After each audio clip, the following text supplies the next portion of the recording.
Vaya Montaraces, buenas noches. Hoy, en nuestra hoguera virtual, releyendo a Tolkien con Gonzalo Rodríguez y los sospechosos Montaraces habituales.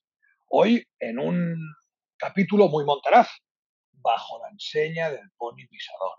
Es la primera vez que se nos habla de los Montaraces. Aún no sabemos lo que son, solo se nos habla de ellos. Hoy encontraremos ese cruce de caminos, como decía esa vieja canción de rock and roll, de Bree. Los hobbits de la comarca dicen que los que viven en Bree son raros. Los hombres y los hobbits dicen que los de la comarca son como muy también extraños.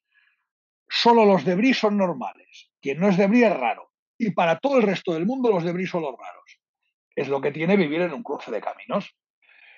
Mucha gente que pasa, un cruce de caminos en decadencia, ¿no? También interesante por el tema del el camino, digamos, que va hacia el norte, conocido como el Camino Verde, porque está sin marcar ya, como un camino de Santiago antes de volver a estar de moda. Luego tienes el del oeste, transitado por enanos que van a las montañas cercanas al mar, hacia el oeste, ¿no? Desde sus moradas en las montañas azules hacia las montañas del oeste. Y bueno, y en todo esto, pues veremos en este episodio también cómo el mal acecha en todas partes, como un buen hombre atareado puede haber olvidado algo importante, aunque aquí no lo desvela aún este episodio, porque entendemos que este capítulo hemos leído para en el siguiente poder leerlo al de trancos, porque si no, no tenía mucho sentido. Y luego un detalle, la, el miedo a que te invadan los de fuera y cambien tu manera de vivir de los habitantes de Bree. ¿Qué es eso de que tienen que venir los del sur, que tienen derecho a estar en otros sitios? No, muy interesante todo. A ver a dónde llegamos, a ver a dónde nos lleva también Gonzalo y a ver qué conclusiones sacamos de este buen y más que interesante capítulo. Buenas noches, Gonzalo. Bueno, pues sí, efectivamente es un capítulo muy interesante que vamos a leer en preparación al siguiente, cuando leamos directamente Trancos, el capítulo en el que por primera vez es protagonista Aragorn del capítulo. Veremos que es muy interesante. Pero ahora hay que acercarse a este capítulo que yo diría que es entrañable, a la par que abre un montón de horizontes fundamentales para comprender la trama y para recibir algunas de las claves que subyacen al Señor de los Anillos. Entonces, fijaos que empieza describiendo la comarca de Bree. Dejadme que lo lea. Bree era la villa principal de las tierras de Bree, pequeña región habitada, semejante a una isla en medio de las tierras desiertas de alrededor. Las otras poblaciones eran en Tibo, junto a Bree, del otro lado de la loma; Combe, en un valle profundo un poco más al este; Yarchet, en los límites del bosque de Chet. Alrededor de la loma de Bree y de las villas había una pequeña región de campos y bosques cultivados de unas pocas millas de extensión. Este pequeño país de Bree, esta pequeña región que es como cruce de caminos entre el este y el oeste, entre la comarca y el resto de la Tierra Media, es el primer lugar al que llegan los hobbits conforme van saliendo de la comarca. Veremos que han conocido, lo hablamos en su momento, a Tom Bombadil. Hablaremos también de ese bosque oscuro y de las nieblas en las quebradas de los túmulos. Son aventurillas previas a la llegada al Pony Pisador. Pero aquí es cuando realmente, bueno, ya, vaya, salen directamente de las tierras de la comarca y se adentran en lo que va a ser la Tierra Media de sus aventuras y desventuras. Los hombres de Bree, dice, eran de cabellos castaños, morrudos y no muy altos, alegres e independientes, no servían a nadie, aunque se mostraban amables y hospitalarios con los hobbits, enanos y elfos. Fijémonos que tienen una cierta independencia y están ubicados a su aire, como una especie de villa autogobernada en esa región del noroeste. De acuerdo con sus propias leyes, descendían de los primeros hombres, que se habían aventurado a alejarse hacia el oeste de la Tierra Media, y eran los habitantes originales del lugar. Pocos habían sobrevivido a los conflictos de los días antiguos, pero cuando los reyes volvieron cruzando de nuevo el gran mar, encontraron a los hombres de Biri todavía allí, donde continúan estando ahora, cuando el recuerdo de los viejos reyes ya se ha borrado en la hierba. Ellos descienden de los primeros hombres de la Tierra Media, nunca salieron de allí, nunca migraron de allá, esa es su tierra y allí están, libres e independientes. Decía también el capítulo, dice, en aquellos días ningún otro hombre se había afincado tan al oeste. a menos de 100 leguas de la comarca. Pero en las tierras salvajes más allá de Brie había nómadas misteriosos. La gente de Brie los llamaba los montaraces y no se sabía de dónde venían.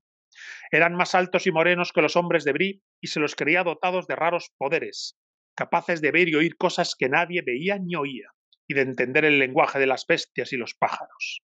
Iban de un lado a otro, hacia el sur y hacia el este, casi hasta las montañas nubladas, pero eran pocos y rara vez se los veía. Cuando parecían, traían noticias de muy lejos y contaban extrañas historias olvidadas que eran escuchadas con mucho interés. Pero las gentes de Brie no hacían buenas migas con ellos. Aparecen los montaraces.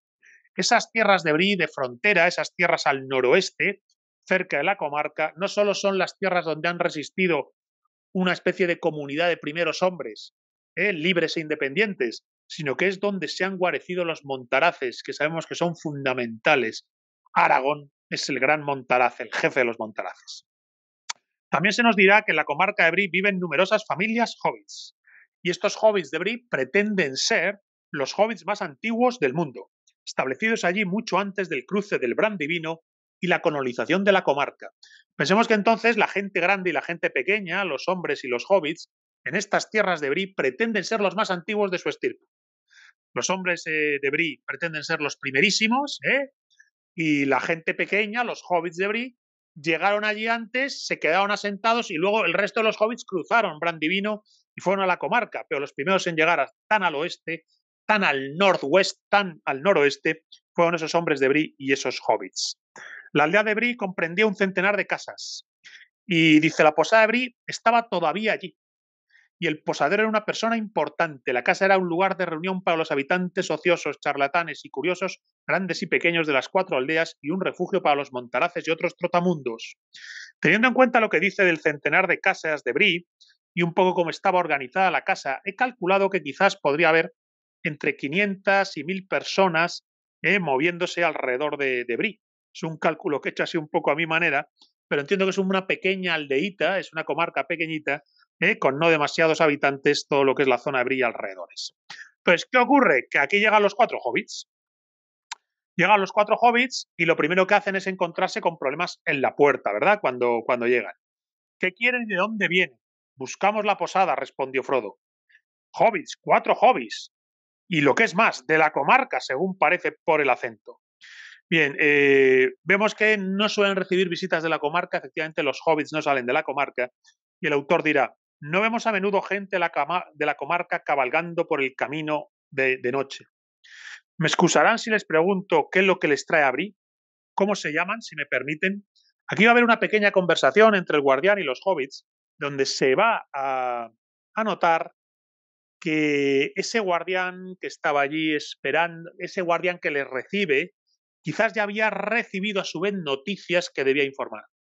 Hay un informante al servicio de las fuerzas del mal que ya está en Brie, pendiente quizás sin saber de hasta qué punto está apoyando a las fuerzas oscuras, de dar noticia de la llegada de algunos hobbits a aquel lugar. Les deseó buenas noches y no dijo más, pero Frodo alcanzó a ver a la luz de la linterna que el hombre no dejaba de mirarlos. Le alegró oír el golpe de la puerta que se cerraba detrás de ellos mientras avanzaban. Se preguntó por qué el hombre parecía tan suspicaz, si alguien no habría estado pidiendo noticias de un grupo de hobbits. Gandalf tenía que haber llegado, mientras ellos se demoraban en el bosque y las quebradas, pero había habido algo en la mirada y la voz del guardián que lo había inquietado. El hombre se quedó observando a los hobbits un momento y luego entró en la casa. Tan pronto como volvió la espalda, una figura oscura saltó rápidamente la empalizada y se perdió en las sombras de la noche. Vaya. Esto es un detalle interesante. Quizás el guardián de la puerta es un traidor, pero conforme entran los hobbits, una sombra salta a la empalizada y se adentra en Brie. Les ha estado siguiendo. Veremos cómo posiblemente esta sombra no es otra que la del propio Trancos, el propio y futuro rey de Gondor, Aragorn. Y bueno, pues llegan al pony pisador de cebadilla mantecona, que bueno, podríamos distraernos en un poco comentar lo que se habla aquí, pero que es a mí me recuerda a un buen pub inglés, a un buen pub británico, habría que decir, a un buen pub británico de comida, bebida, de ambiente, de encuentro, de conversación. Dice, había sopa caliente, carne fría, una tarta de moras, pan fresco, mantequilla y medio queso bien estacionado.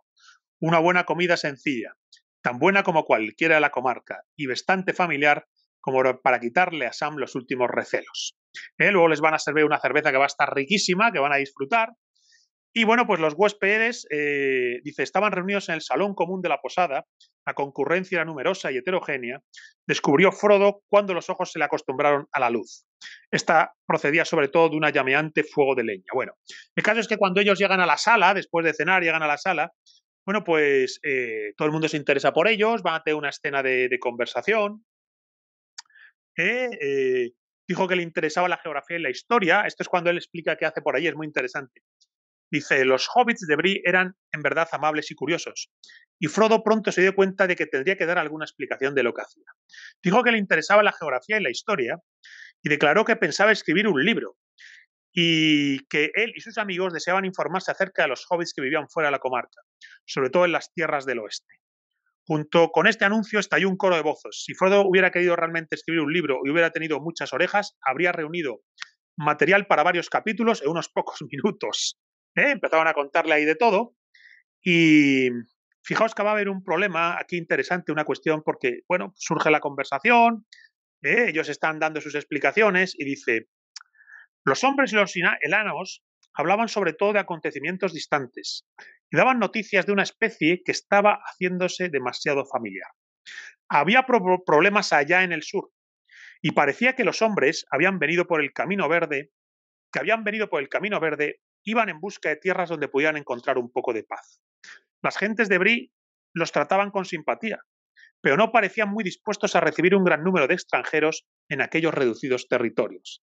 Es un territorio reducido y está recibiendo extranjeros que están escapando de algo. Son los follones que está empezando a anunciar la guerra del anillo. Uno de los viajeros, bizco, poco graciado, pronosticaba que en el futuro cercano más gente subiría al norte. Si no les encuentra el lugar, lo encontrarán ellos mismos. Tienen derecho a vivir tanto como otros, dijo con voz fuerte. Los habitantes del lugar no parecían muy complacidos con esta perspectiva. Ojo, fijaos, uno de esos viajeros, bizco y poco agraciado, reclama su derecho a estar allí. Y si no les dan sitio, lo buscarán por la fuerza, lo cual obviamente no complació para nada a los habitantes de Bree. Es una referencia a los problemas migratorios de una pequeña comarca que puede verse adulterada por la llegada de estos hombres, ¿no? Y luego, bueno, pues dice, de pronto Frodo, en ese grupo de la taberna que están ahí reunidos, dice, de pronto Frodo notó que un hombre de rostro extraño, curtido por la intemperie, sentado a la sombra cerca a la pared, escuchaba también con atención la charla de los hobbits. Tenía un tazón delante de él y fumaba una pipa de caño largo curiosamente esculpida. Las piernas extendidas mostraban unas botas de cuero blando que le calzaban bien, pero que habían sido muy usadas y estaban ahora cubiertas de barro. Un manto pesado de color verde oliva, manchado por muchos viajes, le envolvía ajustadamente el cuerpo, y a pesar del calor que había en el cuarto, llevaba una capucha que le ensombrecía la cara. Sin embargo, se le alcanzaba a ver el brillo de los ojos mientras observaba a los hobbits. Bien, esta es la primera descripción que leemos en El Señor de los Anillos, nada más y nada menos que de Aragorn. ¿Quién es?, preguntó Frodo. Le respondió, no lo sé muy bien. Es uno de esos que van de un lado a otro. Montaraces le llamamos. Habla raras veces, aunque sabe contar una buena historia cuando tiene ganas. Desaparece durante un mes o un año y se presenta aquí de nuevo. Se fue y vino muchas veces en la primavera pasada, pero no lo veía desde hacía tiempo. El nombre verdadero nunca lo oí, pero aquí se le conoce como Trancos, pues anda siempre a grandes pasos con esas largas zancas que tiene, aunque nadie sabe el porqué de tanta prisa. Joder, qué buena descripción de Aragorn. Anda a largas zancadas, lleva vida vagabunda, nadie sabe a lo que se dedica y en realidad se está dedicando a prepararse para la Guerra del Anillo y a proteger la comarca. Recordar que los montaraces tienen encomienda por parte del propio Gandalf de salvaguardar el noroeste, de que las tierras de Bree y las tierras de la comarca queden lo más al margen posible de lo que puede llegar a estallar en la guerra contra Sauron. El caso es que Frodo notó que Trancos estaba ahora mirándolo, como si hubiera oído o adivinado todo lo que se había dicho. Casi enseguida, con un movimiento de la mano y un cabeceo, invitó a Frodo a que se sentara junto a él. Frodo se acercó y el hombre se sacó la capucha, descubriendo una insulta cabellera oscura con mechones canosos y un par de ojos grises y perspicaces en una cara pálida y severa. Fijaos, es el primer encuentro en El Señor de los Anillos, el primer momento en el que se encuentran Frodo y Aragorn. Me llaman Trancos. Me complace conocerle, señor Sotomonte. Si el viejo Mantecoma ha oído bien el nombre de usted. Ha oído bien, dijo Frodo tiesamente. Recordar que aquí Frodo está intentando ocultar su personalidad, haciéndose llamar ese señor Sotomonte. Bueno, pues aquí van a tener una conversación muy interesante. Y es donde vamos a empezar a encontrar también las primeras pistas del problema de Frodo con el anillo. Fijémonos. Frodo se sintió de pronto ridículo y jugueteaba con las cosas que llevaba en el bolsillo. Tocó el anillo y la cadena. Inesperadamente tuvo el deseo de ponérselo en el dedo y desaparecer, escapando así de aquella tonta situación. Él estaba diciendo que cantara algo, estaba diciendo que los hobbits cantaran algo. Le pareció de algún modo que la idea le había venido de fuera, de alguien o algo en el cuarto. Alguien desde fuera le había dicho, ponte el anillo. El anillo tiene vida propia y sabe que tiene que destruir, seducir, corromper a su portador. Y es entonces que le va preparando sutilmente para esa corrupción y le invita a ponérselo. Luego, bueno, veremos cómo Hobbit va a cantar esa canción, que tiene algún verso interesante. Fijaos que empieza diciendo, hay una posada, una vieja y alegre posada al pie de una vieja colina gris, y allí prepara una cerveza tan oscura que una noche bajó a beberla el hombre de la luna. Fijaos, una cerveza oscura, a mí es la que más me gusta beber, la cerveza negra que se puede tomar del tiempo. El gato en el violín toca un jinga jinga, se refiere al jing, al baile irlandés, directamente al Irish Jig, le ha mencionado así, jinga jinga, que despertaría a los muertos, chillando, serruchando, apresurando la tonada, y el posadero sacude al hombre de la luna diciendo, son las 3 pasadas. Bueno, es un canto simpático de bar, un canto de pub, pero me llama la atención que haga esa referencia al violín que toca el Irish Jig, que aquí, bueno, pues lo llama Giga Giga, pero obviamente está haciendo referencia, si no me equivoco, entiendo que sí, al jig, al baile ese saltarín que se hace en Irlanda y que recuerda tanto a la muñeira, se parece tanto a los bailes tradicionales gallegos. El caso es que va a venir ahora un momento importante. Y es que dice, hicieron tomar una jarra más a Frodo, que recomenzó la canción, y muchos se le unieron, pues la melodía era muy conocida y se le había pegado la letra. Entonces, Frodo se viene arriba, se pone a cantar, dice, zapateaba sobre la mesa, y cuando llegó por segunda vez la vaca salta por encima de la luna, que es un verso de la canción, dio un salto en el aire demasiado vigoroso. Frodo cayó, ¡pum!, sobre una bandeja repleta de jarras, resbaló y fue a parar bajo la mesa, con un estruendo y un alboroto y un golpe sordo. Todos abrieron la boca preparados para reír, y se quedaron petrificados en un silencio sin aliento, pues el cantor de repente ya no estaba allí. Había desaparecido como si hubiera pasado directamente a través del suelo de la sala sin dejar ni la huella de un agujero. Los hobbits locales se quedaron mirando mudos de asombro.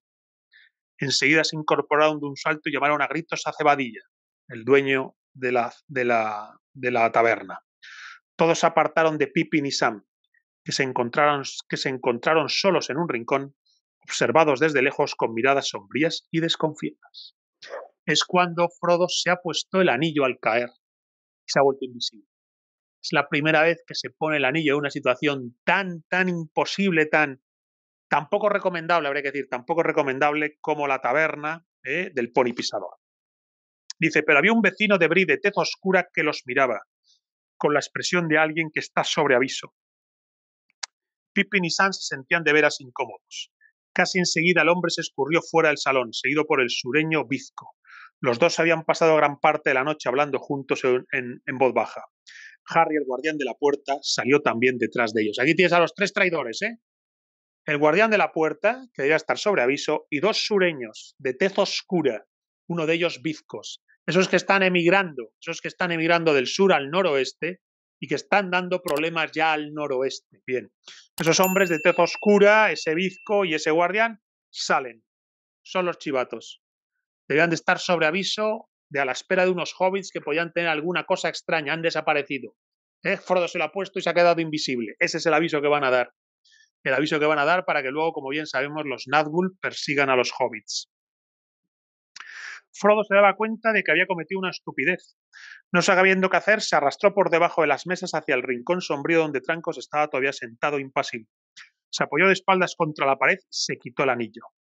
¿Cómo le había llegado al dedo? No podía recordar.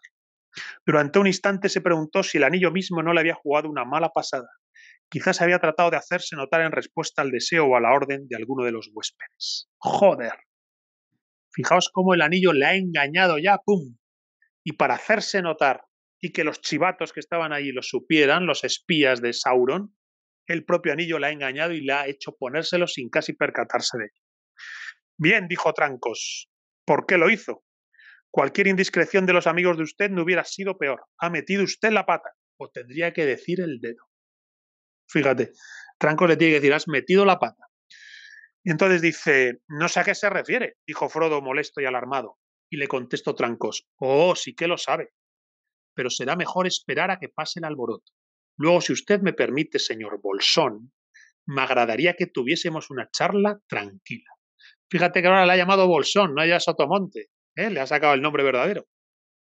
¿A propósito de qué? Preguntó Frodo, aparentando no haber oído su verdadero nombre. A propósito de un asunto de cierta importancia, tanto para usted como para mí. Quizá oiga algo que le conviene. Es decir, en esta conversación, Trancos ya le está advirtiendo a Frodo, ojo, sé quién eres, sé lo que ha pasado con el anillo, estoy en el ajo, e igual que hay unos malvados que se han escapado ahora para chivarse, alguien como yo está aquí para cuidar de usted, señor Bolsón, y de sus compañeros. Y efectivamente, bueno, pues más adelante, bueno, pues van a concertar esa reunión. Dice, muy bien, señor Sotomonte, pero si va usted a intentar otros juegos o conjuros o lo que sea, mejor que antes advierta a la gente y que me advierta a mí. Aquí somos un poco recelosos de todo lo que salga de lo común, de todo lo misterioso, si usted me entiende.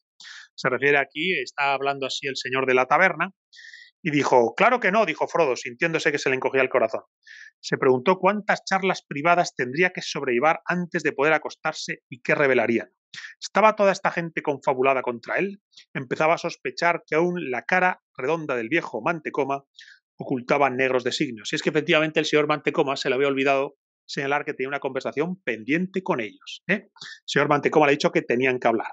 Entonces, bueno, el caso es que en lo que a nosotros nos interesa, el Pony Pisador es un capítulo entrañable, con lo que tiene de la taberna, beber en la taberna, cantar en la taberna, cenar en la taberna, los personajes que ahí están. Y en esos personajes varios elementos. Los malvados, Aragorn, convertido aquí en Trancos, los Montaraces, protectores de los hobbits.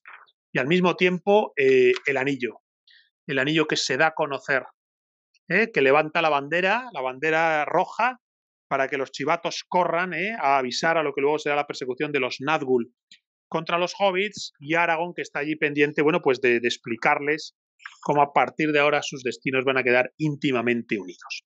Bueno, y esto así como a vuela pluma, como primer planteamiento general del capítulo, que ahora si queréis podemos traer a colación pues algún detalle más, que seguro que hay un montón.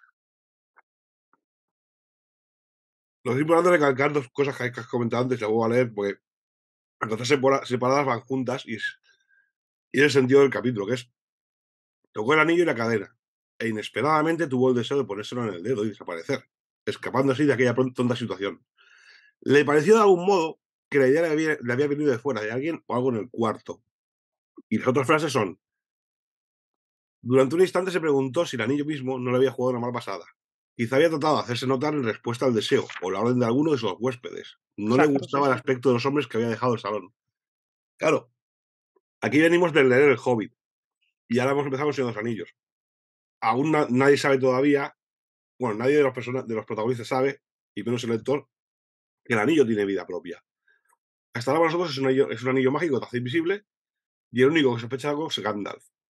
Claro, hasta que no llegue el concilio de Elrond, nosotros pensamos que solo es un anillo. Entonces, aquí, incluso Frodo se cree que es alguien de fuera, no el anillo en sí, el que está dando la orden de que se ponga el anillo. Qué interesante, claro, no lo había visto así, claro.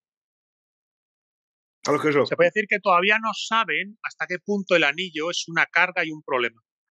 Claro, Simplemente es prudente con el anillo, es prudente, sabe que provoca invisibilidad, ¿verdad? Tiene esa prudencia, ese cuidado.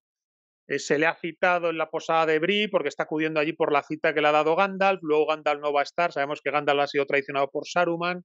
Quien está allí para recibirles Aragorn, pero también están allí unos chivatos que han recibido espías de Sauron que han llegado desde el sur y que tienen orden posiblemente de estar muy atentos por si llegan unos hobbits y así poder avisar a los Nazgûl, etc. Entonces es verdad que se podría decir que ellos salen de la comarca, pasan las peripecias de Tom Bombadil, de la quebrada de los túmulos, del bosque oscuro, bosque negro aquel, ¿verdad? Pero es cuando llegan ya a Bree, cuando llegan al Pony Pisador, que el bosque viejo, no el bosque negro, el bosque viejo. Han pasado por el bosque viejo, Tom Bombadil, la quebrada de los túmulos. Son las aventurillas, saliendo de la comarca, pero es al salir de la comarca y encontrar un primer lugar de la Tierra Media que no es la comarca, donde ya hay hombres, seres humanos, gente grande conviviendo con gente pequeña en una zona aislada que vive a su aire, y en esa zona aparentemente tranquila la guerra ya está sembrada. Hay ese movimiento migratorio arrogante donde dice, si no nos dejan nos pondremos por la fuerza, que encima son espías de Sauron, que están pendientes de advertir que quizás lleguen esos hobbits, que quizás tengan poderes o porten un anillo o algo parecido. Y luego al mismo tiempo Gandalf, que ya ha sido traicionado, que envía entonces a Trancos para recibirles. Entonces, de algún modo, no ha arrancado, no nos ha dado el pistoletazo de salida de la trama hasta que llegan acá. En el siguiente capítulo, cuando Trancos habla con ellos y cuando les dice, ojo, de hecho cambian la habitación, sabemos todo lo que pasa para que no les maten esa misma noche. Recordad. Luego también es muy curioso lo de la comunidad que forma Bree, que claro, es una comunidad cohesionada, que cuando todo lo que venga de fuera, del exterior, aunque sea de paso, a ellos les trastoca y les molesta. Pero encima los duledinos estos, o sea, estos duledinos que vienen del sur, tan irrespetuosos, además demuestran que no merecen estar en la comunidad, porque si nosotros que hemos leído el libro, hemos de recordar que son esta gente las que luego se vienen a Sarman cuando atacan la comarca. Efectivamente, exacto. Estos hombres del sur que están emigrando son los que van a ser la soldadesca vulgar de Saruman cuando se hace pasar con el nombre de Zarquino y corrompe la comarca.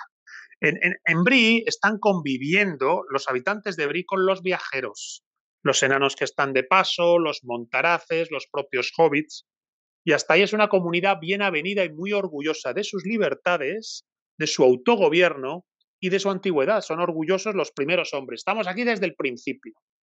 Bien, pues ahora está llegando una gente que no está de paso, que no son enanos, que no son viajeros, que no son hobbits, que pretenden quedarse allí y que con orgullo dicen, oye, si no tenemos si no nos dan por las buenas, lo haremos por las malas. Ahí se está dando la pista, que la novela luego cierra, que es esos hombres oscuros, de tez oscura, que apoyan a Saruman en la corrupción de la comarca.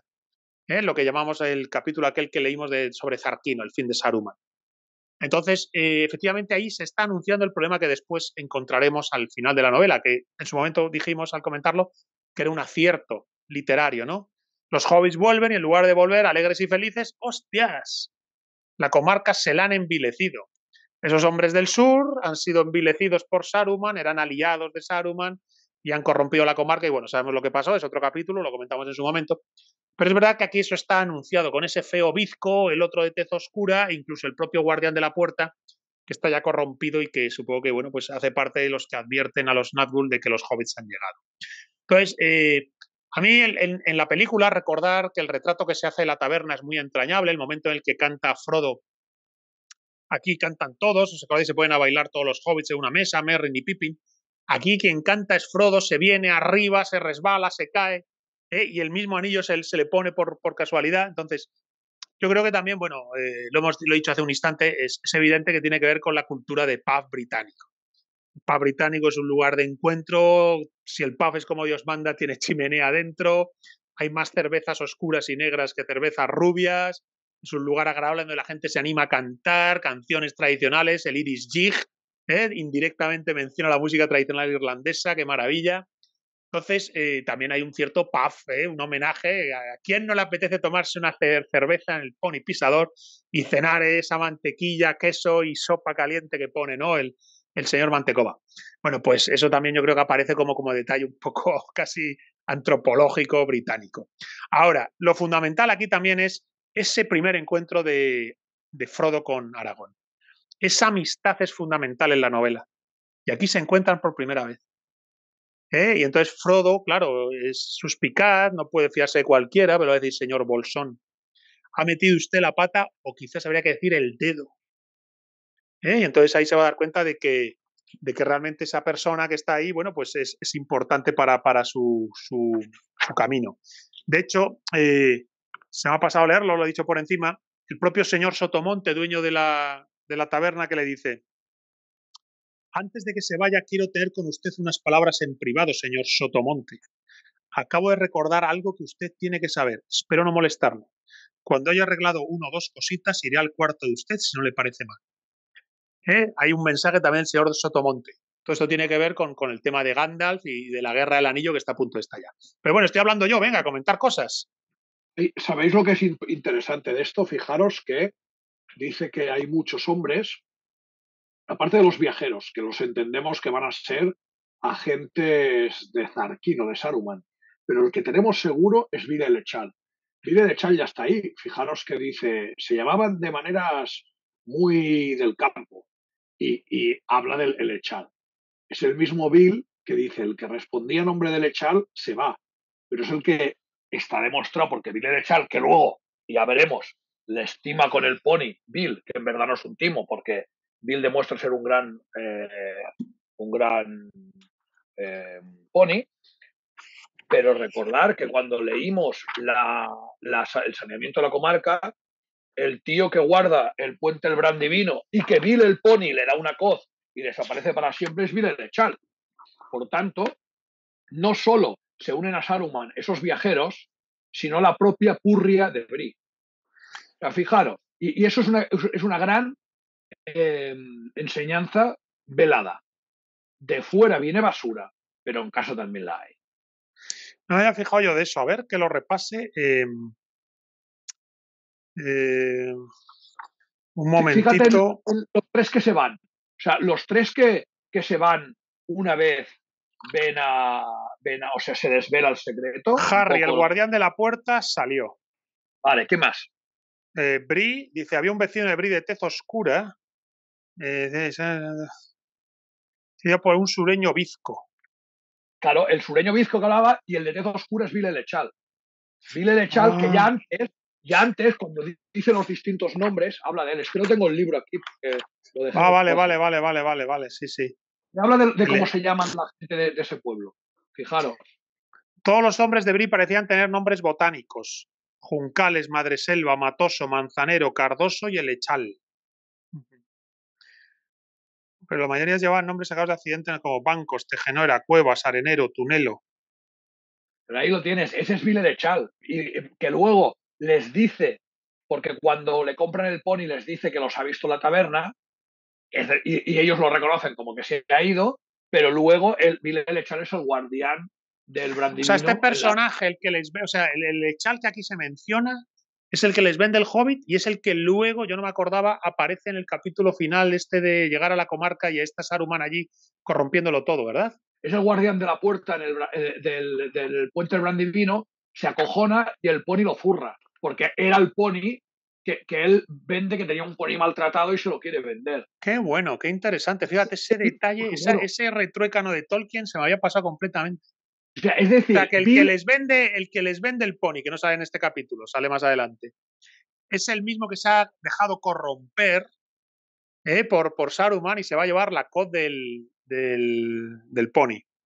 Pero aparte de más, es el chivato, es uno de los chivatos a los Nazgûl. Es uno de los chivatos. Es decir, el tío es chivato a los Nazgûl, pero aparte, como puede sacar beneficio propio, les vende un pony aunque sea roñoso, pero se lo acaba vendiendo a quien se ha chivado ya de ellos, y para aún más remate, luego se pone en justicia divina, lo acaba zurrando cuando está convertido en un guardián traidor. Claro, esto nos pone lo que decías, que no solo del sur llegan unos emigrantes que van a dar esos problemas a la comarca del noroeste, sino que además algunos del noroeste se corrompen. Es decir, hay gente desde dentro de Bree, desde dentro del noroeste, que se corrompe también. O sea, hay unos sicarios de Saruman llegados de fuera el bizco ese arrogante, y hay otros desde dentro que se van a dejar arrastrar por esa corrupción, como suele ocurrir, por otra parte. A ver, es que es inevitable. Es como la sociedad actual, que están los no bingus y luego está aquí el buenismo progre. Y lo de Trancos también, claro, aquí aún todavía está suspicaz Frodo, porque claro, Frodo todavía no sabe nada de Trancos y sabe mucho y Trancos se sabe mucho de él. Entonces tiene miedo de que sea una de las personas que ha ido a sacar la información. Como hasta el siguiente capítulo no se sabrá nada, no se revelará quién es. Igual que hasta el siguiente capítulo tampoco le dice el posadero a Frodo qué es lo que tenía que decirle, que dice, al principio del capítulo dice, hay algo que te tengo que decirte, pero es que no me acuerdo. Dice, luego me acordaré, que es antes de darle la comida, cuando llama a Hoy para que les enseñe la cama. Sí. Uh-huh. Y es que luego, claro, luego le dará una carta de Gandalf y le recordará una cosa que dijo Gandalf a él, que tenía que decirle. Pero en este momento aún no se ve, que se ve en el siguiente capítulo. No, pero es interesante cómo efectivamente el dueño, el señor Mantecona o Mantecoma, no me acuerdo ahora, está tan atareado que se le olvida, ¿verdad? Se le olvida el mensaje que tenía que dar. Trancos está ahí esperando, se van a salvar de milagro gracias a Trancos.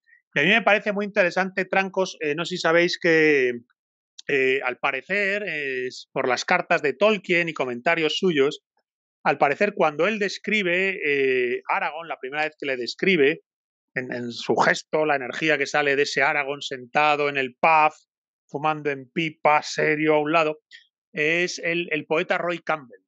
Poeta Roy Campbell, que sabéis que, bueno, vivió en Toledo, se hizo ferviente católico en su paso por España, hizo poemas ensalzando el movimiento nacional, hizo un poema sobre Francisco Franco, decía que Franco era un verdadero espada de la cristiandad contra las fuerzas de la subversión. Es uno de los poetas malditos en Inglaterra por católico y por filofranquista.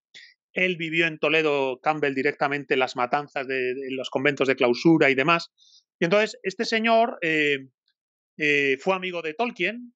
Tolkien le conoce en el pub famoso de Oxford donde se reunían los Inklings y dice que le vio en la distancia, en esas tertulias, que su imagen era muy poderosa porque iba con capa. Yo no sé si llevaría una capa castellana negra de esas, ¿verdad? Entonces el Campbell iba con capa y bueno, pues se inspiró en parte en él para retratar a Aragorn, a Trancos, en este capítulo. El autor, el biógrafo de Tolkien, Joseph Pearce,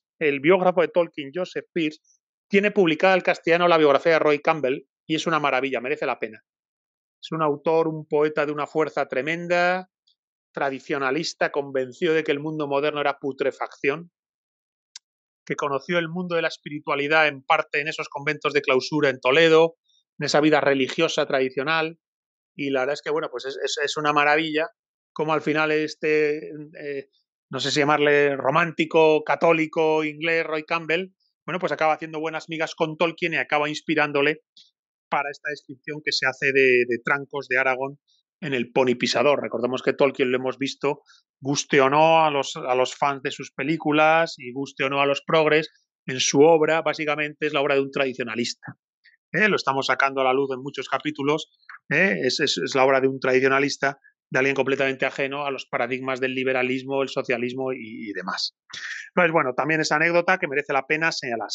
En cualquier caso, creo que es importante subrayar aquí cómo también el hecho de que se encuentran Trancos y Aragorn, y coño, aparece el anillo ya, el anillo ya traiciona a Frodo en el primerísimo momento, le traiciona ya, le hace invisible sin que él lo quiera, genera inmediatamente un espanto entre los que están en la taberna, en el pub, y ese es el aviso que permite a los traidores ir corriendo a avisar a los Nazgûl, o a quien tenía que avisar a los Nazgûl, para que Sauron sepa que efectivamente hay unos hobbits en marcha. Recordar que hay un momento, lo leeremos en su momento, donde antes de salir de la comarca, los Frodos ven por primera vez un Nazgûl, ¿verdad? ¿Os acordáis? Sí, algo que se cuenta casi al principio del capítulo es la diferencia ya que hay entre dos tipos de comunidades. Cuando ya hablan de los montaraces, ya hablan de una comunidad de personas que cada vez va menguando, lo que vive en el norte, que está separado de ellos y que no, realmente como si no los entendiese, como fuese gente extraña, como fuese gente que no va con ellos. Pero es que también los montaraces supongo que al ver la sociedad de Bree, que ya es la sociedad, entre comillas, actual, o más actual que lo que es ellos, también la ven extraña y tampoco le gusta, ¿sabes? Ya saber los dos tipos de, quizá, de mentalidad de las personas, ¿no? O sea, una comunidad más urbanita o más moderna y otra que es más, pues eso, de una casta guerrera que tiene una misión que cumplir y que además no está por los bienes de la modernidad. Hombre, los montaraces ahí ya son descritos de una manera interesantísima. Ya son la milicia del Grial. Son la milicia de la tierra baldía. Recordemos el arquetipo, ¿no?, de la tierra baldía y los caballeros en la tierra baldía aguardando, preparando, buscando el Grial, sanando al rey herido, al rey pescador, preparando el retorno del rey. En la saga del Grial se prepara el retorno del rey herido. Bien, pues de algún modo estos montaraces tienen esa imagen griálica. Llevan una vida vagabunda y nadie sabe que son la guardia del rey. Llevan una vida vagabunda y extraña y nadie sabe que son la milicia del retorno del rey. Son los que están preparando la restauración. Tenemos que entender que en lo que es la cosmovisión completa de Tolkien, la cuarta edad en la que estamos ahora es una edad desordenada. Al frente de Gondor, capital del reino, hay un senescal. El linaje de los reyes se ha perdido. La espada se ha roto y está guardada en Rivendell. Y el antiguo enemigo del mundo parecería que ha vuelto, pues hay un nigromante en el bosque oscuro. Nigromante que sabemos aparece en el Hobbit, acaba siendo después Sauron. Entonces, estamos en un momento de interregno. El rey sin espada, la tierra sin rey. El rey sin espada, la tierra sin rey. Estamos en ese momento de interregno, que es en el que crece Sauron. Y por eso reaparece el anillo. Y por eso en el concilio de Elrond son muchos los que dicen, hay pistas de oscuridad.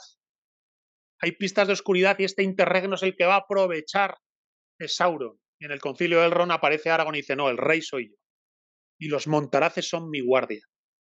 Y el reino debe ser restaurado. Pero solo puede ser restaurado si destruimos el anillo. Pues solo si destruimos el anillo nos aseguramos de destruir a Sauron. Y ya algunos de nosotros están corruptos, como Saruman, que está corrompido, y como están corrompidos algunos hombres de Bree, que están haciendo buenas migas con esos hombres del sur, que llegan ya, bueno, pues malintencionados por las malas artes de Saruman. Claro, en este escenario en el que se retrata el Señor de los Anillos, hostias, hay que entender que los montaraces, en su vida vagabunda, están siendo los guardianes de la esencia. Son los guardianes de la tradición. Llegada a la tierra baldía, hay unos señores vagabundos, aparentemente secundarios, que sin embargo son la milicia del rey. Y van a preparar la restauración.